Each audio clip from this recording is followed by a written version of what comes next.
प्यारे बुजुर्गों, माताओं, भाई और बहनों, गुरु अर्जुन देव जी महाराज प्रार्थना कर रहे हैं अपने सद्गुरु से कि हे सद्गुरु, आपके चरणों में मेरी ये विनती है। अब प्रार्थना उनसे की जाती है जो हमें कुछ दे पाते हैं। प्रार्थना जब भी की जाती है तो नम्रता से की जाती है, और हम देखें कि किस भाव से यहाँ गुरु अर्जुन देव जी महाराज ये प्रार्थना कर रहे हैं। फरमा रहे हैं कि सद्गुरु पास बेनंदिया, कि हे सद्गुरु, आपके चरणों में ये प्रार्थना है। सद्गुरु के पास क्यों?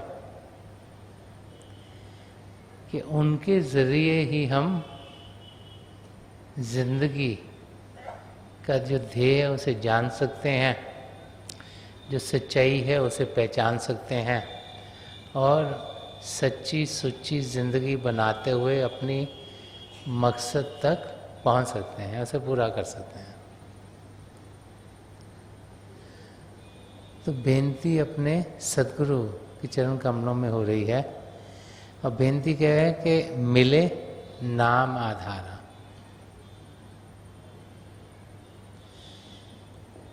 कि हे प्रभु, मुझे नाम की शरण में आप ले जाओ, उसकी मुझे सपोर्ट दीजिएगा, उसकी जानकारी दीजिएगा, उसके साथ मिलाइएगा,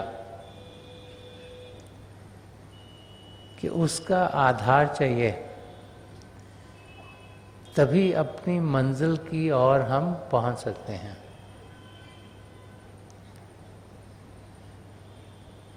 इस स्टेज तक पहुंचना जहाँ पर ये समझ हो कि नाम के जरिए ही सब कुछ बना है, सृष्टि भी रची गई तो नाम के जरिए, खंडमंडल भी बने तो नाम के जरिए, ये बार बार बार गुरबानी में और धर्म ग्रंथों में आया, और उसी नाम के जरिए सब कुछ चल रहा है, और वही नाम हम सबके भीतर है, उसके साथ जुड़ना है। और इसीलिए प्रार्थना की जा रही है कि नाम का आधार हमें मिले। तो ये नाम है क्या?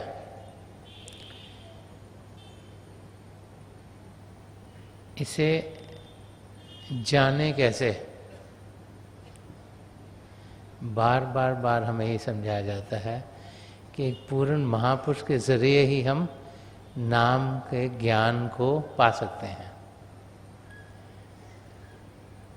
संत कृपाल सिंह जी महाराज फरमाते थे कि ना तो इसे हम पढ़ लिख कर पा सकते हैं, ना ही कहीं पैसे दे के इसे खरीदा जा सकता है। तो ये क्या है? ये पकड़ने की बात है। कैसे? जब एक पूर्ण महापुरुष अपनी तवज्जो का हिस्सा कुछ हमें देते हैं तो इस नाम के साथ हम जुड़ जाते हैं। एक प्रवाह है जिसे हमने पकड़ना है, और इसीलिए सन्मत के रास्ते में बार बार बार हमें ये सिखाया जाता है कि किसी पूर्ण महापुरुष के चरण कमलों में हम पहुँचें, और जो नाम का आधार है वो उनके ज़रिए हम प्राप्त करें। नाम दान, नाम से जुड़ने का दान, नाम के साथ मिलना, नाम को अपनी ज़िंदगी में अनुभव करना, और फिर नाम के जुड़ने के साथ सूरत को अंदर के मंडलों में उड़ान देना, और अपने सद्गुरु की मदद से उस आत्मा का मिलाप परमात्मा में कराना। इसीलिए नाम के ऊपर जोर दिया जाता है। उसको समझना, उसकी जानकारी पाना, किसी भी भाषा के लफ्ज़ों से परे है। यदि हम सोचें कि पढ़ लिख कर नाम की जानकारी पाएंगे तो नामुमकिन है, क्योंकि भाषा में वो लफ्ज़ ही नहीं जो समझा सके कि नाम है क्या। मगर जब इसका अनुभव होता है तो फिर जानकारी खुद ब खुद होनी शुरू हो जाती है। तो सन्मत का रास्ता अभ्यास का रास्ता है। ये रास्ता पिता परमेश्वर को अनुभव करने का रास्ता है। ये रास्ता वो रास्ता है जिसके ज़रिए, अनुभवों के ज़रिए जो असलियत है वो हमारे अंदर खुलती चली जाती है। नाम क्या है, इसके ऊपर कई किताबें लिखी गई होंगी, लेकिन जब तक इसका अनुभव ना हो ये सिर्फ दिमागी रूप तक ही रह जाएगा। दूध के अंदर आप पूड़ी को तल नहीं सकते। आप पूड़ियाँ छोले सब खाते होंगे, अब पूड़ी को तला जाता है तो अगर दूध को गर्म करके उसमें पूड़ी को डाला जाए तो वो कभी बनेगी नहीं। लेकिन दूध से दही बने, दही को मथा जाए, उससे मक्खन बने, मक्खन से घी बने, और घी को गर्म करोगे तो उसमें पूड़ी तल जाएगी। तो घी आया कहाँ से? दूध को देखो तो उसमें घी की शक्ल दिखाई नहीं देती, लेकिन उसमें घी है। महापुरुष समझाते हैं कि सृष्टि के कण कण में नाम समाया हुआ है, हमें दिखता नहीं, क्योंकि हम में वो नज़र नहीं है जिससे वो नाम दिख पाए। क्योंकि हम लोग सिर्फ बाहरी आंखों से ही सब कुछ देखते हैं। तो जैसे घी को अगर दूध से निकालना पड़े तो किसी प्रोसेस में से जाना पड़ता है, दही बना, मक्खन बना, घी बना। ऐसे ही अगर उस नाम की जानकारी करनी तो किसी प्रोसेस से जाना पड़ता है। सद्गुणों को जिंदगी में ढालें, शरीर को शांत करें, मन को शांत करें, नाम की देन मिली हो, ये शिव नेत्र खुला हो, हमारे गुरु की हम पर दया मेहर हो, फिर उस नाम की जानकारी हम पा सकते हैं। प्रोसेस है। अगर सोचें कि नाम तो कण कण में है, हम उसे पा लेंगे, वो नामुमकिन है। घी भी दूध में है, लेकिन जब तक स्टेप्स अलग अलग नहीं लेंगे वहाँ तक पहुँचेंगे नहीं। इसी तरीके से नाम की जानकारी पाने के लिए भी कई स्टेजेस में से गुजरना पड़ता है, और उसी नाम के आधार को पाने के लिए यहाँ प्रार्थना की जा रही है। क्योंकि जो नाम है इस सृष्टि से शुरू हुआ है कि अव्वल अल्लाह नूर उपाया, कि पिता परमेश्वर से ये नूर उत्पन्न हुआ है। सब कुछ इस नूर के जरिए रचा गया है, वो कण कण में समाया हुआ है, लेकिन हमें उसकी जानकारी नहीं, क्योंकि हमारा ध्यान सिर्फ बाहर इंद्रियों के जरिए जा रहा है। वो ध्यान सिर्फ बाहर के मंडल में है, इस फिजिकल रीजन में है, पिंड के देश में है। और क्योंकि हम सब मन इंद्रियों के घाट पर ही जीते हैं, इससे आगे हम जाते नहीं, तो उस नाम का अनुभव हम कर नहीं पाते। वो है, उसका सहारा है, लेकिन हमें समझ में नहीं आता क्योंकि हमारा ध्यान कहीं और है। तो यहाँ पर गुरु अर्जन देव जी महाराज हमें समझा रहे हैं कि सतगुरु पास बेनती आके, ये प्रार्थना है, बेनती सतगुरु के चरण कमलों में है कि मिले नाम आधार, के नाम का आधार हमें मिले। हमारी ज़िंदगी ऐसी हो जिसमें हम नाम का सपोर्ट से जी रहे हों। उसे नाम कहें, शब्द कहें, होली वर्ड कहें, कलमा कहें, ज्योति अशुद्धि कहें, अलग अलग नाम अलग अलग भाषाओं में दिए गए हैं, क्योंकि उसके बगैर अगर ये जिंदगी हम जी गए तो वो जीना बेकार है। जिस मकसद से हम यहाँ आए हैं, जो कि अपने आप को जानना है और आत्मा का मिलाप परमात्मा में कराना है, वो कभी पूरा नहीं होगा।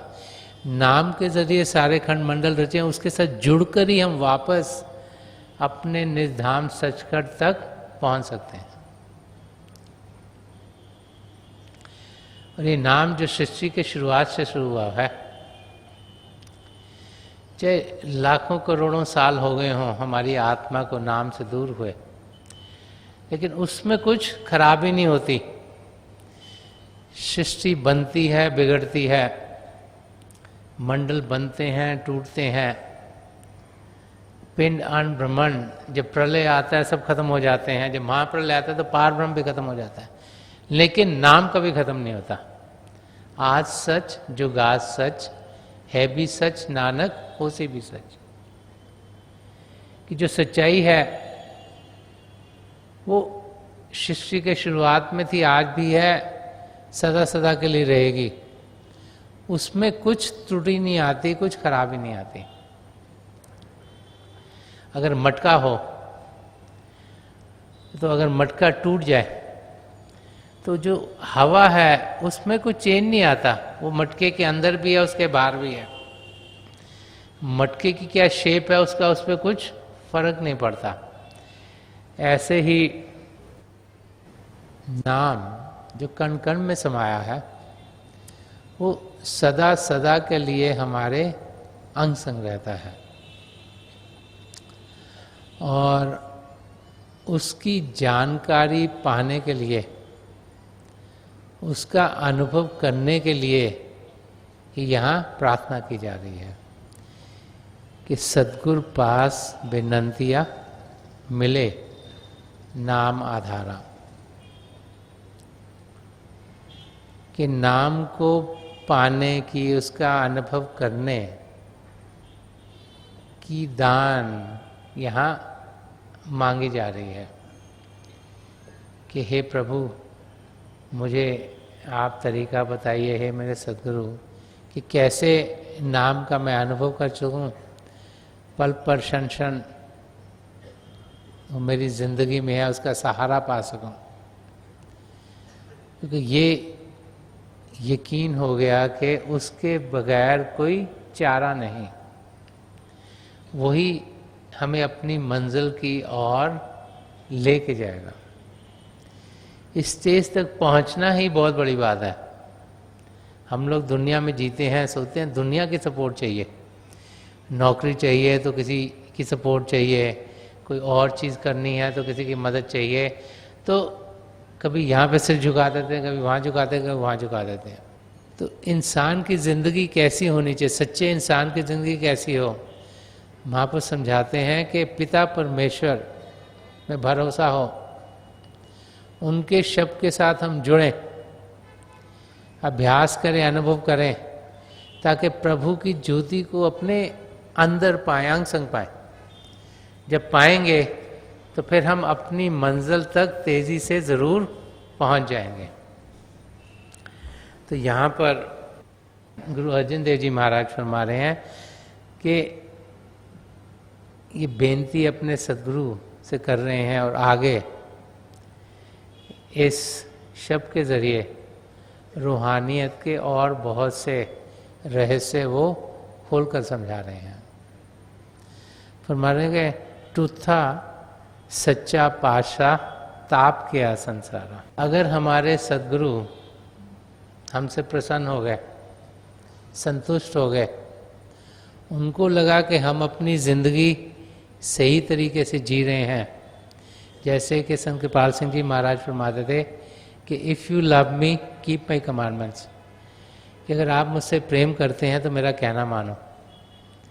तो उनका कहना क्या था कि हम भजन करें, अभ्यास करें, ज़िंदगी में सद्गुणों को ढालें, डायरी रखें, ताकि अपनी ज़िंदगी ऐसी बनाएं जैसे कि सच्चे शिष्य की हो। एक पूर्ण महापुरुष जब इस धरती पर आते हैं उनकी जिंदगी का मकसद यही है कि हम सब अपने मकसद को पालें। वो चाहते हैं कि हम 84 लाख जिया जुन से छुटकारा पाएं। वो चाहते हैं कि हम अपने भीतर शब के साथ जुड़ें। वो चाहते हैं कि शब के साथ जुड़ते हम शरीर से ऊपर उठ पाएं। वो चाहते हैं कि हमारी रूह अंदर के मंडलों में उड़ान करते हुए पिता परमेश्वर में जाकर लीन हो जाए। तो जब इस किस्म की हमारी ज़िंदगी बनती है, इस किस्म की ज़िंदगी हम जीते हैं, तो प्रसन्न होते हैं कि टूटा सच्चा पातशाह के जो हमारे सदगुरु हैं, जब वो खुश होंगे, वो खुश तब होंगे जब हम अपनी ज़िंदगी जैसी जीनी है वैसी जिएं। तो होगा क्या, फरमा रहे हैं कि ताप के है संसार, कि जो भी दुख सुख इस संसार का है वो दूर हो जाएगा। ज़्यादातर तो हम दुख सुख से ही घिरे रहते हैं। सोचते हैं शरीर में तकलीफ़ हो गई, सोचते हैं आज हमारे रिलेशनशिप में कोई प्रॉब्लम हो गई, सोचते हैं बिजनेस में कोई तकलीफ आ गई, और उसी में सारा समय बर्बाद कर देते हैं। ये भूल जाते हैं ये सब रिलेशनशिप टेम्परेरी हैं, थोड़े क्षणों के लिए हैं। हमें असलियत की ओर जाना है। ये ऐसे जैसे नुएंसेस होती हैं, थोड़ी देर के आए चली गई। समझा रहे हैं कि जब हम अपनी जिंदगी ऐसे जीते हैं जैसी कि महापुरुष समझा गए हैं, कि हमारी सच्ची सुच्ची जिंदगी हो, तो उससे हमारे सदगुरु और पिता परमेश्वर खुश होते हैं। क्योंकि पिता परमेश्वर तो चाह रहे हैं कि हम वापस उनसे जाके मिलें, तो चाह रहे हैं हम 84 लाख जिया जुन से छुटकारा पाएं। तो जितने भी हमारे कर्म हैं उन्हें हमें मदद कर रहे हैं काटने के लिए।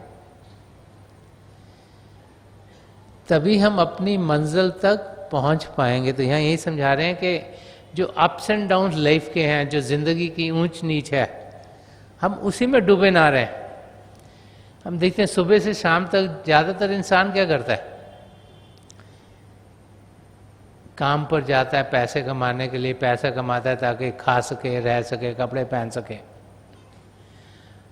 किसको मिल सके, और उसी में सारा दिन इंसान का बर्बाद हो जाता है। हमने शरीर के लिए नहीं, आत्मा के लिए जीना है। हमने बाहर की दुनिया के लिए नहीं, अंदर की दुनिया के लिए जीना है। अगर इस संसार के दुख सुख को अपना दुख सुख समझ बैठेंगे तो फिर उससे हम निकल नहीं पाएंगे। तो महापुरुष समझाते हैं ये तो चंद क्षणों के लिए है। जैसे फिल्म बनती है, मूवी बनती है, आप अगर वहाँ जाकर जब मूवी को देखते हो लगता है आप उसका हिस्सा बन गए, लेकिन जो उसमें एक्टर्स हैं वो उस मूवी के लिए होते हैं, फिर वो किसी और रोल में चले जाते हैं, फिर किसी और रोल में चले जाते हैं। ऐसे ही हमारी आत्मा एक योनि से दूसरी में, दूसरी से तीसरी में जा रही है। तो इस मानव चोले में आने का मकसद ही यही है कि हम 84 लाख जिया जून जिसमें कि हमारी आत्मा भटक रही है, उस चक्कर से बाहर निकलें। तो यहाँ यही समझा रहे हैं कि जब हम जिंदगी ऐसे जिएंगे जैसे सच्चे इंसान की होनी चाहिए, तो फिर जो दुख सुख हमें संसार की ओर से आ रहा है, उसकी जो गरमाइश है, जो ताप गया संसारा, उसकी गरमाइश में जिसमें हम जी रहे हैं वो हमें लगेगी नहीं। हम एक किस्म की एयर कंडीशन जिंदगी जिएंगे। अब बाहर गर्मी हो और आपके पास एयर कंडीशन की जगह हो जहाँ पर एयर कंडीशन, तो आपको गर्मी लगती नहीं।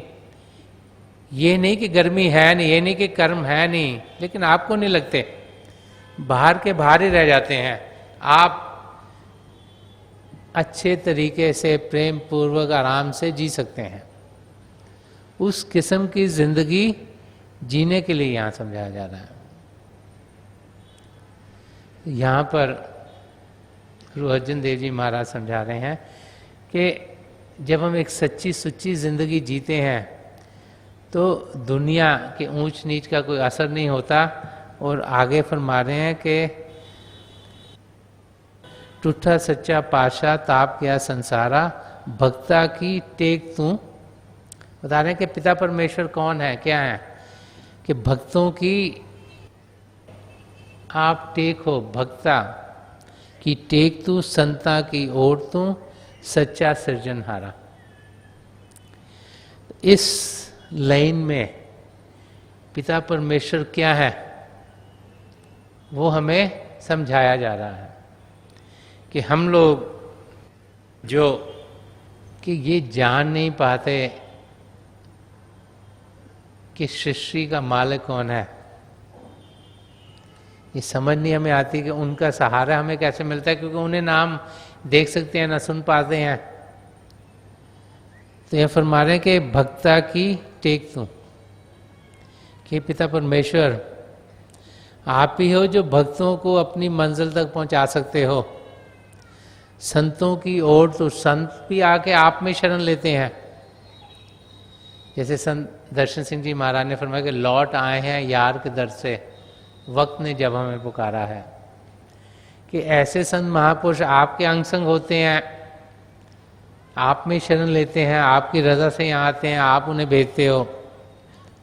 तो ये यहाँ समझाया जा रहा है कि संत महापुरुष क्या है, कौन है, और सच्चा सृजनहारा के सारी सच्चाई आपसे ही है।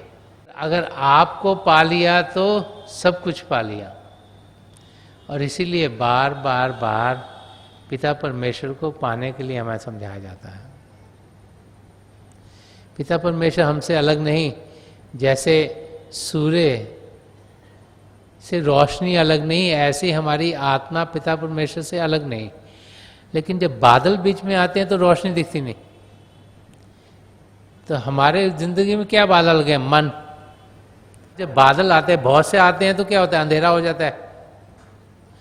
प्रभु की रोशनी है, उसे देखें, उसे जाने। कब दिखेगी, जब ये शिव नेत्र 10वां द्वार खोलेगा। कि सच्चाई का अनुभव तब होगा जब अंदर की दुनिया में हम कदम बढ़ाने के लायक होंगे। तो यही समझा रहे हैं कि जो सच्चे भक्त हैं वो आप में लीन है, उनका ध्यान आप में होगा, आप ही उनको सहारा देते हो, आप ही उनको सपोर्ट करते हो, आपके जरिए उनकी जिंदगी चलती है। जो संत महात्मा हैं वो भी आपकी ओट में रहते हैं, आपके शरण में है, क्योंकि आप सच्चे सृजनहार हो। आपके जरिए सारी सच्चाई हम सब तक पहुंच सकती है। तो प्रभु को जानना, उनको पाना, उनका अनुभव करना, उनकी ओर ध्यान देना, यही यहाँ पर हमें गुरु अर्जुन देव जी महाराज समझा रहे हैं। और आगे फरमा रहे हैं, सच तेरी सामग्री, सच तेरा दरबारा। ये जो वर्स आ रहा है उसके जरिए समझा रहे हैं कि रियली में सच्चाई है क्या। हिंदुस्तान में और कई जगह जब राइट्स एंड रिचुअल्स होते हैं, और धर्मों में भी होते हैं, हर एक धर्म में, तो किसी सामग्री की ज़रूरत होती है। सामग्री का कोई पवित्र चीज़ जिसको लेके पाठ पूजा में इस्तेमाल किया जाता है। तो एग्जाम्पल लेके समझाया जा रहा है कि सच तेरी सामग्री। हमने करना क्या है, हमने पिता परमेश्वर को पाना है, उसके लिए सामग्री क्या चाहिए, सच्चाई की। संत कृपाल सिंह जी महाराज फरमाते थे कि truth is high but true living is still higher. कि सच ऊंचा, लेकिन उससे ऊंचा क्या है, सच्ची सुच्ची जिंदगी। उस सच को अपनी जिंदगी में ढालना, वो सबसे ऊंचा है। कि जिंदगी सच्चाई से भरपूर हो, तो वही सामग्री चाहिए अपनी मंजिल तक पहुंचने के लिए। अगर जिंदगी झूठ, धोखा, फरेब से भरपूर होगी तो फिर पिता परमेश्वर को हम पा नहीं सकते, उनकी ओर कदम बढ़ा नहीं सकते। तो यहाँ पे यही गुरु अर्जुन देव जी महाराज समझा रहे हैं कि जो सामग्री चाहिए आत्मा का मिलाप परमात्मा में कराने के लिए, वो सच्चाई की है। एथिकल लाइफ, वर्चू से हम भरे हुए हों, सद्गुणों से भरे हुए हों, ये पहला कदम है रूहानी रास्ते पर चलने के लिए। और आगे क्या फरमा रहे हैं कि सच तेरी सामग्री, सच तेरा दरबारा, कि जो आपका दरबार है वो सच्चाई से भरपूर है। तो एक सदगुरु का दरबार क्या है? सत्संग। कि सत्संग में जब हम इकट्ठे होते हैं वही एक सदगुरु का दरबार है। तो फरमा रहे हैं सत्संग का मतलब क्या है? सच्चाई के साथ संग करना। और उस सच्चाई के दरबार में जब इंसान पहुंचता है तो फिर उसका ध्यान भी सच्चाई की ओर होता है और वो सच्चाई की ओर कदम बढ़ाने शुरू कर देते हैं। जिस किस्म के एटमॉस्फेयर में हम रहेंगे उसका असर हम पर होता है। इसलिए बार बार बार हमें सत्संगों में जाने के लिए कहा जाता है। जब वहाँ जाते हैं हमारा ध्यान सच्चाई की ओर पड़ता है, हम पिता परमेश्वर की जानकारी पाते हैं, आत्मा की जानकारी पाते हैं, और सच्चाई को जब सुनते हैं उसको ग्रहण करने की शक्ति हम में आनी शुरू हो जाती है। संत दर्शन सिंह जी महाराज ने एक सदगुरु का दरबार क्या है उसके बारे में बहुत कुछ कहा। एक गज़ल जिसके चंद शेरों में वो समझा रहे हैं कि सदगुरु का दरबार कैसा है। फरमा रहे हैं कि क्या बताएं हम तुम्हें कैफियत दरबार दोस्त, वजद में है जामो मीना, रक्स में अनवार दोस्त। वो कह रहे हैं कि मैं आपको अपने सदगुरु का जो दरबार है, उनका जो सत्संग का अरीना है, उसमें क्या क्या खुशियां हैं, क्या क्या आनंद है, उसके बारे में क्या क्या बताऊं आपको कि वहाँ क्या होता है, वहाँ पे क्या मिलता है। वो समझाना आसान नहीं कि वहाँ पे क्या होता है। वो बता रहे हैं कि वजद में है जाम मीना, कि जाम और मीना जो कि सूफीज़म में सुराई और उसके अंदर शराब, तो कह रहे दोनों ही झूम रही हैं। और रक्स में अनवारे दोस्त, और जो जाम को लेके पिलाने वाला है वो भी मस्ती में है। तो इसका मतलब क्या हुआ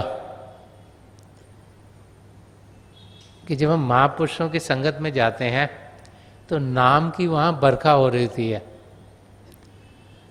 वही नाम है जो हमें मस्ती के आलम में पहुंचाएगा कि नाम खुमारी नान का चढ़ी रहे दिन रात। कि जो नाम की खुमारी है, शब्द के साथ सुनने की मस्ती है, वो सदा सदा के लिए रहेगी। और जाम हम इंसान और सुराही पिता परमेश्वर जिन्होंने नाम हमें देना है, तो फरमा रहे हैं कि हम भी मस्ती में हैं क्योंकि हमारा नाम से मिलाप हो रहा है, नाम हमारी रूह की गहराई में जा रहा है, रूह को असलियत मिल रही है, तो मस्ती के आलम में है। जो हमें मिलना है, जो शराब है, वो नाम की है, वो तो मस्ती में है ही। और जो हमारे सदगुरु हैं जो देने वाले हैं कि रक्स में अनवार है दोस्त, के जो हमें देने वाले हैं हमारे सदगुरु हैं, क्योंकि उनके अंदर वो कूट कूट के समाई है, वो मस्ती के आलम में है। तो सारा एटमॉस्फेयर खुशियों से, मस्ती से भरपूर है। अब इंसान सोचे कि जहां पर मस्ती होती है वहां तो शोरगुल बड़ा होता है, सत्संग में तो सब चुपचाप है। कहीं आप पहाड़ी में जाओ, वहां पे गाने बज रहे हैं, मस्ती हो रही है, लोग नाच रहे हैं, झूम रहे हैं, शोर मच रहा है। लेकिन ये मस्ती बाहर की है, ये अंदर की रूह की मस्ती की बातचीत हो रही है।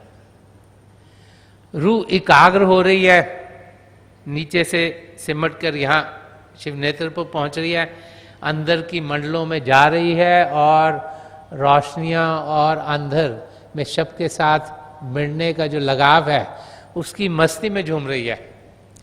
और वो मस्ती शांत अवस्था में मिलती है। शरीर शांत हो, मन शांत हो, तभी अंदर की दुनिया में जाने के हम लायक होंगे। यही वेदों ग्रंथों में हमें समझाया गया है। तो मस्ती जरूरी नहीं कि शोरगुल के साथ हो। जो अंदर की मस्ती है, जो शांत अवस्था में मस्ती मिलती है, उसका कोई मुकाबला नहीं। हम में से वो भाई बहन जिन्हें नाम की देन मिली है बड़े खुशकिस्मत हैं कि ये शिव नेत्र हमारा खोला। हजूर बाबा सावन सिंह जी महाराज, परम संत कृपाल सिंह जी महाराज और दयालपुर सुदर्शन सिंह जी महाराज की दया में हम सब पर हुई कि हमें नाम की देन मिली। ये शिव नेत्र को उन्होंने खोल दिया। अब उनके बताए हुए रास्ते पर हम चलें।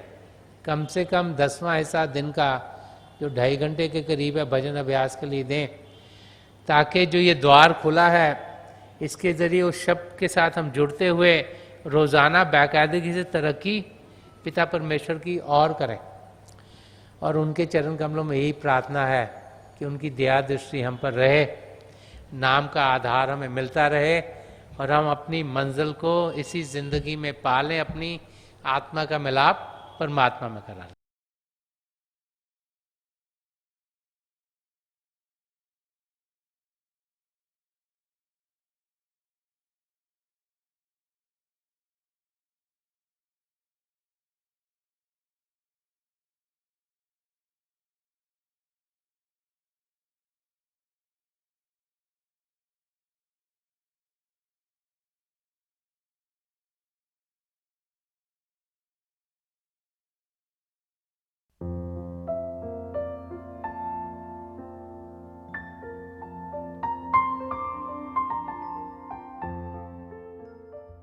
तो थोड़ी देर के लिए हम सब अभ्यास के लिए बैठ जाएं। आप जहाँ भी बैठे आराम से बैठेगा, अपनी आंखें बंद कर लीजिएगा। ये जो आई बॉल्स हैं आँखों के डेले सीधे सामने और नीचे जैसे 8-10 इंच आपके सामने फोकस हो। तो आंखें बंद करते ही वो भाई बहन जिन्हें नाम की देन मिली है आप सिमरन कीजिएगा। और वो भाई बहन जो यहाँ नए हैं, आप पिता परमेश्वर के किसी भी जाति नाम का जाप कर सकते हैं। जाप मन ही मन करना, ऊंचा नहीं दोहराना।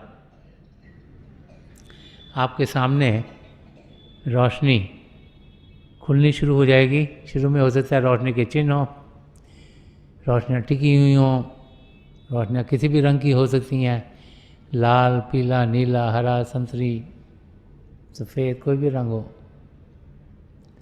जो कुछ भी दिखता है उसके बीच में देखिएगा और बहुत से नज़ारे आपको देखने में मिलेंगे। मेरी प्रभु के चरण कमलों में जो पिछली सेंचुरी के महापुरुष हुए हजूर बाबा सावन सिंह जी महाराज, परम संत कृपाल सिंह जी महाराज, दयालपुर सुदर्शन सिंह जी महाराज की चरण कमलों में यही प्रार्थना है कि जो जो हम सबके लिए बेहतर हो वही हमारी ज़िंदगी में ढले। इन महापुरुषों की इतनी दया में रहो कि हम सब के साथ जुड़ें और अपने भीतर प्रभु की ज्योत के दर्शन कर पाएँ। थोड़ी देर में मैं आपको इस बैठक से उठाऊँगा और मेरी शुभकामनाएं आप सबके साथ हैं।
छोड़ दीजिए जी, प्लीज़ लीव ऑफ।